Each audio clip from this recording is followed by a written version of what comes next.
એ દાદા Recording in progress. Okay, Deepakanji. જય સચ્ચિદાનંદ. એકો back થાય. એ દાદા તમારો ડબલ હા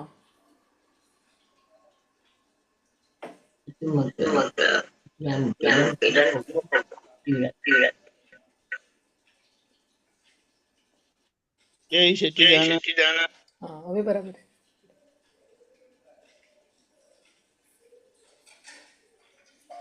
મને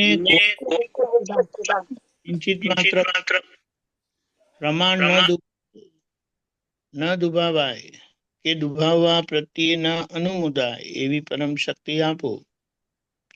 મને કોઈ પણ ધર્મનું કિંચિત માત્ર પણ પ્રમાણ ન દુભાવાય એવી સ્યાદવાદ વાણી, સ્યાદવાદ વર્તન અને સ્યાદવાદ મનન કરવાની પરમ શક્તિ આપો. જય સચ્ચિદાનંદ. દરેક મનુષ્યનું ડેવલપમેન્ટ અલગ હોવાથી તેના ડેવલપમેન્ટ પ્રમાણે તેને વ્યવહારનો ધર્મ પ્રાપ્ત થાય છે. દાખલા તરીકે જૈન, વૈષ્ણવ, શીખ, મુસ્લિમ વગેરે. દરેક ધર્મ સાચા છે પણ સરખા નથી. તેવી જ રીતે દરેક જીવની એના સ્વભાવ પ્રમાણે કાર્ય કરતી હોય છે. તે એનો પ્રાકૃત ધર્મ છે. દરેક જીવની પ્રકૃતિ એના સ્વભાવ પ્રમાણે કાર્ય કરતી હોય છે. તે એનો પ્રાકૃત ધર્મ છે. આ કર્મની શક્તિ માંગવાથી દરેક જીવના વ્યવહાર ધર્મ અને પ્રાકૃત ધર્મ બંનેનું પ્રમાણ ન દુભાય એવો સ્યાદવાદ વ્યવહાર કરવાની શક્તિ ઉત્પન્ન થાય છે. પુરુષાર્થ સ્વરૂપે આ કર્મની શક્તિ સતત એક પખવાડિયા સુધી માંગવી. એટલે આ બધા વ્યવહારના ધર્મ તો ખબર પડી ને. જૈન ધર્મ, વૈષ્ણવ, મુસ્લિમ, શીખ, ઈસાઈ ધર્મ અને બધાની પ્રકૃતિ છે. એટલે પ્રકૃતિ પ્રમાણે બધા લોકો છે. હવે આજે બધા બાર છે અને જે બધા બાર એકબીજા જોડે ભેગા થાય છે એ બધાની પ્રકૃતિ સહજ થયેલી નથી. એટલે કે આ કોઈ કઈ ચાલુ થયો. ઓકે, બંધ કરી દીધું. અહીંયા સમજવાનું એ છે કે ભેગા તો થવાના જ. કારણ કે વ્યવસ્થિતના કર્મના હિસાબ પ્રમાણે ભેગા થવાના જ. હવે ભેગા થઈને શું કરે કે એમ કહીએ કે ભેગા થાય તો શું થાય? દરેક જણ પોતાના મન જોડે એકાકાર હોય અને દરેક જણ પોતાની ઈચ્છા પ્રમાણે કરાવવા ફરે જ. કારણ કે મનની જોડેનું એકાકારપણું જે છે ને એ જીવ માત્રને હોય. મહાત્માને એકાકારપણું નથી હોતું, પણ અજાગૃતિથી જે ડિસ્ચાર્જ પોતાપણાના પરિણામ ખાલી થાય તેમાં પોતે જાગ્રત રહી શકતા નથી. અને મને કરીને થાય, મને મારે. અને એ આપણે પોતાની વાણી. નીલમબેન મ્યુટ કરો. એટલે પોતાની વાણી પર જાગ્રત રહે તો મને કરીને કહેશે પણ અંદર મારું કરીને માનશે નહીં. કારણ કે ઔપચારિક વાણી છે, ડિસ્ચાર્જ થતી વાણી છે, એટલે દાદાએ વચ્ચે એવો પ્રયોગ આપેલો. દાદા, દીપક આનંદ પૂછે છે, નહીં તો શું કહેતા હતા, દાદા મારો પ્રશ્ન છે, હજી પૂછે. એટલે આ રીતે એમ રાખે અંદર કે દીપક આનંદનો પ્રશ્ન છે. દીપક આનંદે ખાધું, દીપક આનંદે આમ કર્યું તેમ કર્યું બધું. પણ આપણે શું કહેતા હોય છે, હું ઘેરથી આવ્યો, રસ્તામાં પિકઅપ કર્યું, પેલું કામ કર્યું, અમને લીધા ને પછી સત્સંગમાં આવ્યો.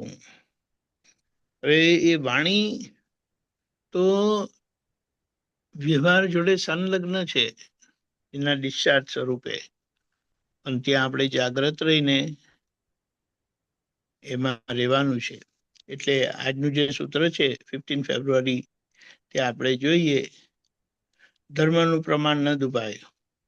દરેક માણસને એક જ પ્રકારનો ધર્મ શાંતિ ન આપે. જે ડિગ્રી પર બેઠેલા હોય તે ડિગ્રીનો એને ધર્મ જોઈએ. દરેક માણસને એક જ પ્રકારનો ધર્મ શાંતિ ન આપે. જે ડિગ્રી પર બેઠેલો હોય તે ડિગ્રીનો એને ધર્મ જોઈએ. એટલે માન્યતાનો ધર્મ. એ માન્યતા પ્રમાણે જીવે છે.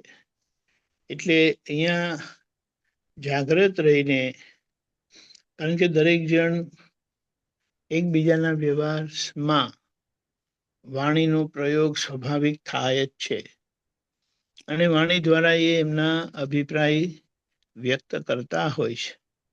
આપણે પણ આપણી વાણી દ્વારા આપણા અભિપ્રાય વ્યક્ત થતા હોય છે.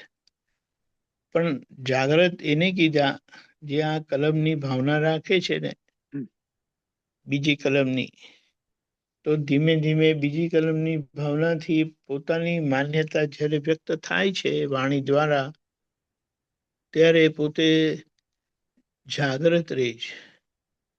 એટલે જે દાદાએ જાગૃતિના ધોરણ આપ્યા, અનઅવેર, જાણતા જ નથી, એકદમ જાડું ખાતું. અવેરનેસ, જે આ બહારના લોકો કહેવાય, અવેરનેસ. બિવેરનેસ એટલે ભારતના લોકો કહેવાય, બિવેર થયેલા છે. અને બિવેરનેસ પરથી આગળ જાય તે એલર્ટ થાય. અને દાદાએ તો એમ કીધું છે કે ભારતના લોકો તો બિવેર અને એલર્ટનેસ વચ્ચે રહે છે. અને મહાત્મા અને જ્ઞાની પુરુષ મહાત્મા એ બધા એક્ઝેક્ટનેસ ઉપર આવેલા કહેવાય.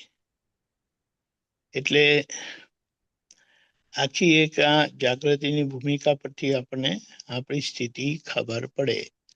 એટલે મુદ્દો અહીંયા સમજવાનો શું છે, બધા વ્યૂ પોઈન્ટ વાળા ભેગા થશે. કર્મનો હિસાબ છે એટલે ભેગા થવાના. એટલે વ્યૂ પોઈન્ટ અથડાવા સ્વાભાવિક છે. પણ જાગૃતિ શું કરે, વ્યૂ પોઈન્ટને તરત સમજી લે, ઓળખી લે, વ્યૂ પોઈન્ટને એડજસ્ટ થાય, અને એ સેન્ટરમાં રહે. એટલે દાદાના માટે એમ કહેવાય કે દાદા નિર્ગ્રંથ થયેલા. દાદાના જે અમુક વચનો છે એ આપણને જાગૃતિમાં બહુ મદદરૂપ થાય. અમારું મન કોઈનાથી એ જુદું પડે અમને પોસાય નહીં. અમારું મન નિર્ગ્રંથ થયેલું છે. એટલે આ બધા શું કહેવાય, પ્રમાણો જે આપેલા છે એમનો વ્યવહાર મનોહારી હોય. કારણ કે જેમને પોતાનું મત જ નથી રહ્યો, દાદા કે અમને કોઈ મત નથી રહ્યો. એટલે જે બે પ્રકારના દોષો કીધા, બ્લન્ડર અને મિસ્ટેક્સ, એ દાદાનું બ્લન્ડર તો ગયું, પણ દાદાની મિસ્ટેક્સ પણ ગઈ. જે રહી તે જગત કલ્યાણના હેતુ પૂરતી રહેલી છે, કે જેટલા પૂરતી એ કલ્યાણનો ભાવ છે એટલે એ માથાકૂટ કર્યા કરે કલ્યાણના હેતુ એ કરીને જ. બાકી બીજો કોઈ હેતુ નહીં, સંસાર હેતુ તો બિલકુલ નહીં. એમણે એમના મન માટે એમ કીધેલું છે, 3 મિનિટ પછી એમને કોઈ વસ્તુ યાદ આવે નહીં ને રહે નહીં. કોઈ વસ્તુ બની હોય તેની યાદગીરી એમના મનમાં 3 મિનિટ માટે રહે. આપણે તો કેટલું કાઢીએ, પણ દાદા શું કહે છે, અમે બહુ મહેનત કરતા આવ્યા છે અને પોતાની મહેનતે ઊભા થયેલા છે, ચઢેલા છે, એટલે અમને જાગૃતિની કિંમત ખૂબ. એટલે અમે જાગૃતિ અમારી જરા બી ડીમ જાય તમને પોસાય જ નહીં. એનો ખટકો રહ્યા કરે કે કેમ થયું. જેમ આપણે કહીએ ને, આપણા 100 રૂપિયા કશે પડી ગયા હોય ને, તો જ્યાં સુધી 100 રૂપિયા મળે નહીં ને ત્યાં સુધી શાંતિ થાય નહીં. નહીં તો એમ ગયા ક્યાં? હમણાં સવારે તો અહીંયા જોયા હતા ને મેં મારી જાતે અહીંયા મૂક્યા હતા અને મને યાદ નથી કે મેં અહીંયાથી લીધા હોય. તો પછી ગયા ક્યાં? પછી કોઈ 2-4 જણા આવી ગયા હોય તો એના ઉપર પણ શંકા કરે. એ પછી નજીકનું સગું કોઈ આવેલું હોય ને એના પર બી શંકા કરી નાખે કે આજકાલના માણસો બધા કશું ઠેકાણું રહ્યું નથી, એમ કે આવું આવું કરે એમ કે.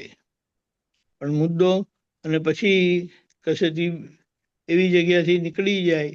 હવે આ બધું જે આરોપ કરેલા ને બધાના પર, એ બધું ભૂલી ગયા. પૈસા મળી ગયા એટલે આ જે બધી ભૂલો થયેલી તે ભૂલી જવાય. પણ હવે આ જે આરોપ મુકાયેલા, હવે એના પડઘા પડે કે નહીં. એટલે મુદ્દો સમજી લેવાનો કે બધા એક જ પ્રકારની માન્યતા વાળા નથી, અને તેમાં એ ધર્મ સંબંધી તો બધા જુદી જુદી માન્યતા ધરાવે છે. એટલે ધર્મ સંબંધી નિરપેક્ષતા આવી, અભિપ્રાય મુક્ત થવું એ છે સહેલું, સમજણથી સહેલું છે. કેવી રીતે કે હું 3જા ધોરણમાં હતો ને હવે 5મા ધોરણમાં આવ્યો. હું 5મા ધોરણમાં હતો ને હવે 6ઠા ધોરણમાં આવ્યો. 5મા ધોરણના જોઈને માન્યતા, એના વ્યવહારને જોઈને મારે ડિસ્ટર્બ થવાની જરૂરત નથી. એટલે આ સમજણથી આપણે આપણી આ ભૂલ રૂપે જે મિસ્ટેક રહેલી છે ને, બ્લન્ડર ગઈ. બ્લન્ડર એ અજ્ઞાન માન્યતા કહેવાય. એ કૃપાથી જ જાય, કોઈનાથી જાતે જાય નહીં. અને એ આપણી ગઈ. હવે આ મિસ્ટેકના ભાગમાં આ જેમ જેમ સંજોગો આવે તેમ બધી માન્યતાઓ ઉજાગર થાય, ખુલ્લી થાય. તો એ માન્યતાનો પક્ષ ન લેતા એને સમજીને એનો સંભાવે ઉકેલ લાવી દેવાનો છે. ત્યારે આપણો પ્રેમનો તાર જોડાયેલો રહેશે લોકો જોડે, નહીં તો ખટક ખટક થશે. જય સચ્ચિદાનંદ. એ દીપકાંતજી, આ તમે કહ્યું આ પ્રાકૃત ધર્મ એટલે આપણી બિલીફ નો ધર્મ, અને વ્યવહાર ધર્મ બધું મને તો કોફી ભાવે છે, તમને ચા ભાવે છે. હા, પ્રાકૃત નો લાઇકિંગ એન્ડ ડિસલાઇકિંગ નો, અને વ્યવહાર ઇઝ કૃષ્ણ, શિવ, એ ભગવાન. Yes, spiritual, related to spirituality માન્યતા. એવી રીતે. Okay, now I got it. Okay. આજે શિવરાત્રી છે એટલે રાત્રિ આખી આપણી જાગ્રતપણે ગઈ છે. શિવજી જાગી ગયા છે. હવે જાગેલા શિવનો આપણે લાભ લેવાનો છે. પણ શિવ જાગી ગયા એટલે પ્રજ્ઞા શક્તિ જાગી ગઈ, તે 3જી આંખ ખુલી ગઈ તે. જય સચ્ચિદાનંદ. અને કાલે શિવરાત્રી છે પાછી. તમે કાલે કાલે કરો છો, અમારે આજે તમારે છે. તમારે આજે સોરી, એ તો તમારે સમજી જવાનું હોય ને, અમે શું કહે. હા બરાબર છે, વાત સાચી છે. તો ત્યારે શું એની આવવાનું તો અમે એન્ડમાં બધું કહેશો મહાશિવરાત્રી વિશે. Okay okay. ઓકે, જય સચ્ચિદાનંદ. જય જય સચ્ચિદાનંદ ગૌરવજી. જય સચ્ચિદાનંદ. We can start. હા, પ્રાતઃ વિધિ. શ્રી સિમંદર સ્વામીને નમસ્કાર નમસ્કાર નમસ્કાર. શ્રી